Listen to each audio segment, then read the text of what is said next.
तो जय बाबा की सभी को। आज हम आपको सुनाएंगे गोगा जी महाराज की महापुराण, जिसको सुनने या पढ़ने से आपके सारे कष्ट दूर हो जाते हैं। और 14वां अध्याय, कनीफानाथ का हेलाप्टन पहुंचकर अपने गुरु को छुड़वाना।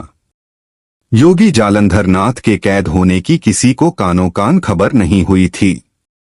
सारी नगरी में ये ही चर्चा फैली कि योगी जालंधर नाथ यहाँ से कहीं और चले गए। अपने गुरु के एकाएक चले जाने की चर्चा जब राजमाता मैनावंती ने सुनी तो उन्हें अपने बेटे गोपीचंद के अमर तत्व प्राप्त न करने का काफी दुख हुआ और वह अपने इसी दुख के कारण अधिक चिंता करके बीमार पड़ गई।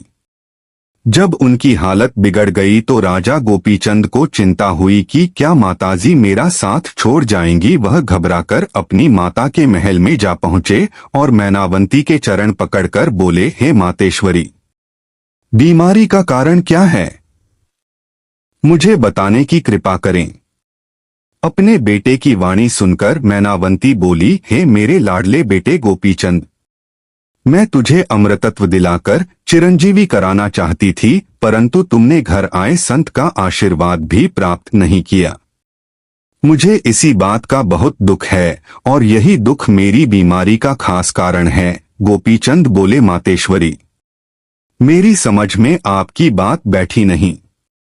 जो लोग नगर नगर गली कूचों में फिर कर भिक्षा मांगकर अपनी उदर पूर्ति करते हैं, वह किसी को अमृतत्व किस प्रकार प्रदान कर सकते हैं?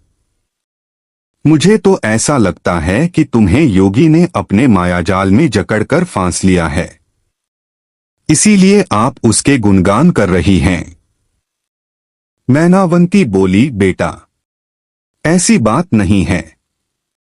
वह मुझे अमृतत्व का वरदान दे गए हैं। मैं मरूंगी नहीं। अमर हुए लोग मरा नहीं करते। अगर तुमने उनसे दीक्षा ले ली होती तो वह तुम्हें भी अमर होने का वरदान जरूर दे जाते। वह ऐसे वैसे सिद्ध नहीं थे, उन्हें तो भगवान का ही अवतार समझना चाहिए। उनकी कृपा से मुझे सब जगत ब्रह्ममय ही दिखता है। अपनी माता मैनावंती की बात सुनकर गोपीचंद के कुछ भी समझ में नहीं आया। वह सोचने लगे, पटारानी लोमावंती का कहा ही सच लगता है। अगर योगी कुछ भी करामाती होता तो क्या वह मंत्री द्वारा गड्ढे में कैद हो इस प्रकार अपने प्राण गंवाता? माता की बातों में सच नजर नहीं आता। लोमावंती की ही बात सच है, परंतु माताजी के चेहरे का तेज इस बीमारी की अवस्था में भी चंद्रमा के समान चमचमा रहा है। सत्यता की चमक झमझमा रही है। अपने बेटे गोपीचंद को सोच विचार करते देख मैनावंती बोली, बेटा, अब सोच विचार करने से क्या होना है? आगे से सचेत रहना चाहिए। अपनी माता की बात सुन राजा गोपीचंद से उत्तर देते न बना। वह सोचने लगे, अगर लोमावंती की बात गलत है और माता की बात ठीक है तो बड़ा भारी अपराध हो गया। मुझे ये भी पता नहीं इस पाप का प्रायश्चित क्या है। ऐसा विचार कर वह अपनी माता से बोले, अब कोई नाथपंथी संत महात्मा इधर आएंगे तो मैं जरूर दीक्षा ले लूंगा। ये वचन अपनी माता को देकर अपने दरबार में जा पहुंचे। तभी उन्हें कनीफानाथ संत के अपनी नगरी में आने की सूचना मिली और वह अपने दरबारियों को साथ लेकर कनीफानाथ के स्वागत को पहुंचे थे, जिसका विवरण पीछे आ चुका है। प्रधानमंत्री ने उनके शिष्यों के ठहरने की व्यवस्था राजाज्ञा अनुसार कर दी थी। कनीफानाथ को रत्न जड़ित सिंहासन पर विराजमान कर राजा गोपीचंद ने सेवा पूजा अर्चना की थी। जब राजमाता मैनावंती को पता चला कि योगी कनीफानाथ हेलाफू में आकर हमारे भवन में पधारे हैं तो वह अपनी शैया से उठकर महल में पधारी, जहां सब भक्तों के समूह के सामने कनीफानाथ सिंहासन पर विराजमान थे। जब कनीफानाथ का राजभवन में खूब आदर सत्कार हो लिया तब राजमाता मैनावंती ने कनीफानाथ के नजदीक पहुंच अपने दोनों हाथ जोड़ उनकी चरण रज लेकर अपने माथे पर लगाई। इसके उपरांत कनीफानाथ से प्रार्थना के स्वर में बोली, हे योगीराज, मेरे अहो भाग्य जो आप इस नगरी में पधारे हैं। अब से लगभग 12 वर्ष पूर्व एक योगी जालंधर नाथ जी पधारे थे, जिनके सर के ऊपर घास का गट्ठर अधर रहा करता था।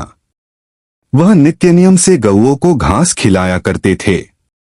उन्होंने मेरी कितनी ही परीक्षाएं लेने के बाद मुझे दीक्षा देकर अपनी शिष्या बनाया और मेरे सिर पर हाथ रखकर अमृतत्व प्रदान किया था। जब से वह गए हैं उनके फिर कभी दर्शन नहीं हुए। कनिफानाथ बोले, और आपने भी अपने गुरु की खोज खबर नहीं ली और न उन्हें तलाश ही किया। इतना सुनकर राजमाता बोली, वह तो मुझे बिना बताए ही चले गए। मेरी तो सब इच्छाएं ही ज्यों की त्यों रह गईं।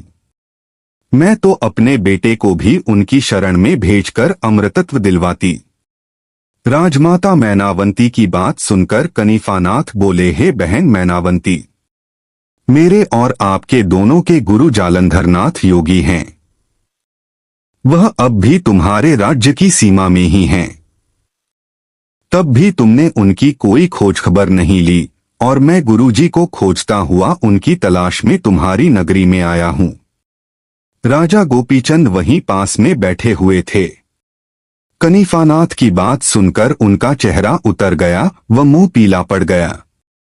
मैनावंती बोली, समझ में नहीं आता वह इस नगरी में हैं और किसी को कुछ पता नहीं। कनिफानाथ बोले, हे राजमाता, तुम्हारे बेटे ने ही उन्हें छिपा रखा है। अगर मेरी बात पर विश्वास न आया हो तो अपने पुत्र से ही पूछो। मैं पूरी जानकारी हासिल करके ही उन्हें हेलापू नगरी में ढूंढने आया हूं। फिर गोपीचंद की ओर देखकर बोले, क्यों राजन, अब तो बता दो, तुमने हमारे गुरुदेव को कहां छिपा कर रखा है। राजा गोपीचंद को चोरी पकड़े जाने का काफी दुख हुआ, परंतु उत्तर कोई न दिया गया। तब राजमाता मैनावंती ने ही पूछा, बेटा, तुमसे भूल हुई है तो बता, क्यों नहीं देता। गोपीचंद का अपनी गलती मान लेना। राजा गोपीचंद की बुद्धि खो गई थी। उनके मुंह से बात नहीं निकल पाती थी। उन्होंने शर्म से मस्तक नीचे कर लिया। अपने बेटे की करतूत से राजमाता मैनावंती को अपार दुख हुआ। पुत्र होकर जननी को धोखा दिया। न मालूम मेरे गुरुदेव का क्या अनिष्ट कर डाला है। फिर आंखों में आंसू भर आए और बोली, गोपीचंद, शीघ्र बता मेरे गुरु को कहां छिपाया है।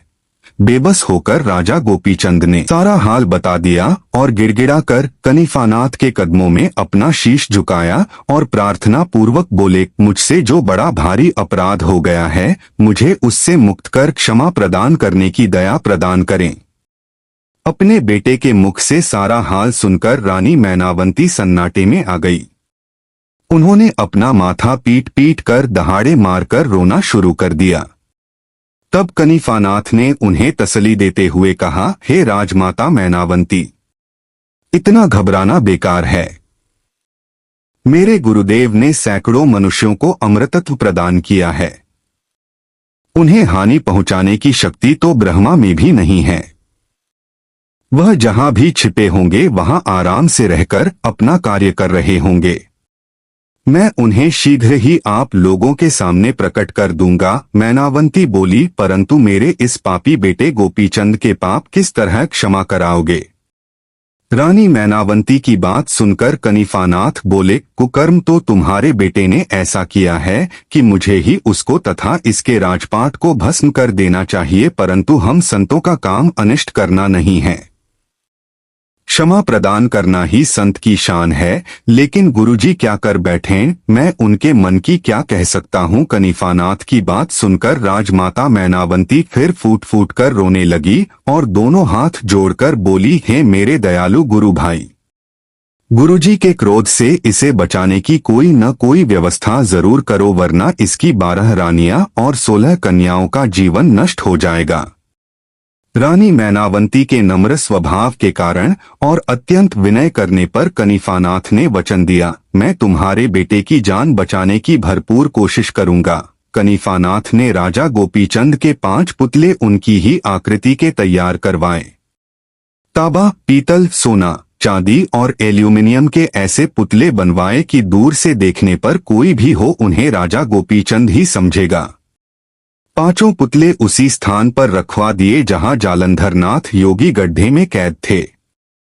शुभ मुहूर्त देख कनिफानाथ गोपीचंद को अपने साथ लेकर पहुंचे और सोने के बने पुतले को गड्ढे के पास खड़ा कर दिया जहां गुरु जालंधर नाथ दबे पड़े थे, तथा चिरंजीवी भस्म को राजा गोपीचंद के मस्तक पर मंत्र पढ़कर मल दिया और कुदाल हाथ में देकर कहा, गड्ढा खोदना शुरू करो। जब भीतर से आवाज आए, कौन है, तब यह कह 10 गज पीछे हट जाना कि राजा गोपीचंद हूँ। कनिफानाथ के कहे अनुसार राजा गोपीचंद ने कुदाल हाथ में लेकर गड्ढा खोदना शुरू कर दिया और कनिफानाथ खुद भी गड्ढे से दूर हटकर बैठ गए। राजा गोपीचंद थोड़ा ही गड्ढा खोद पाया था, तभी गड्ढे के भीतर से आवाज आई, कौन है? तभी राजा गोपीचंद ने उत्तर दिया, मैं हूँ राजा गोपीचंद, और ये कहकर एक 10-10 गज की दूरी पर पीछे हट गए।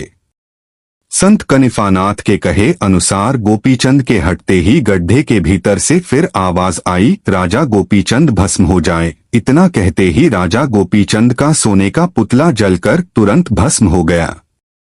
सोने के पुतले के भस्म हो जाने के बाद क्रमवार चांदी, पीतल, तांबा, एल्यूमिनियम वगैरह के पुतले रखे गए। तब कनिफानाथ की आज्ञानुसार गड्ढा खोदते तभी भीतर से आवाज आती, कौन है? तभी राजा गोपीचंद हूँ कहकर पीछे हट जाते और पुतले वाला नकली गोपीचंद भस्म हो जाता। तब 4 पुतले जलकर भस्म हो चुके और 5वीं बार भी गड्ढा खोदते समय राजा गोपीचंद कहा गया तो योगी जालंधर नाथ सोचने लगे, मेरे बार बार भस्म हो जाने पर भी राजा गोपीचंद किस प्रकार बच जाता है। उन्होंने 5वें पुतले को भी 5वीं बार गड्ढा खोदने पर भस्मी बना दिया।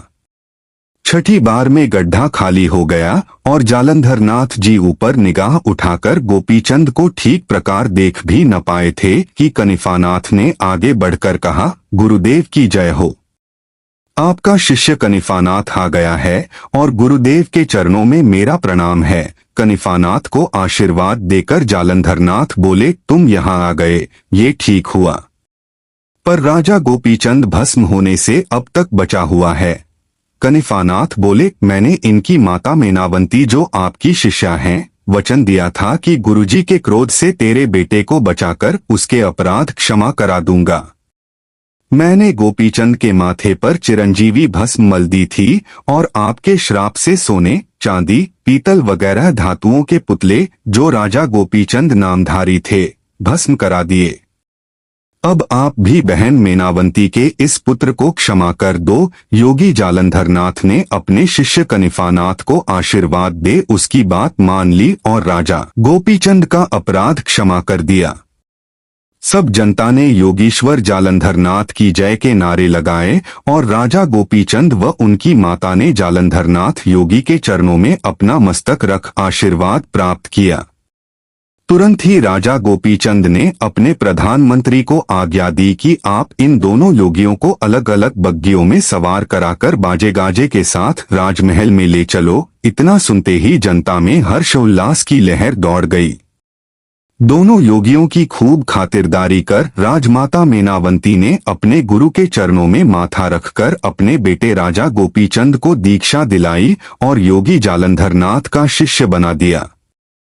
राजा गोपीचंद ने जब गुरु चरणों में अपना मस्तक टेका तब गुरु जालंधर नाथ जी ने गोपीचंद के मस्तक पर हाथ रख उसे अमरत्व का वरदान दिया और दोनों योगियों ने हैलापट्टन नगरी से प्रस्थान कर राजा सिंधासिंह की राजधानी संगलदीप की तरफ कूच किया।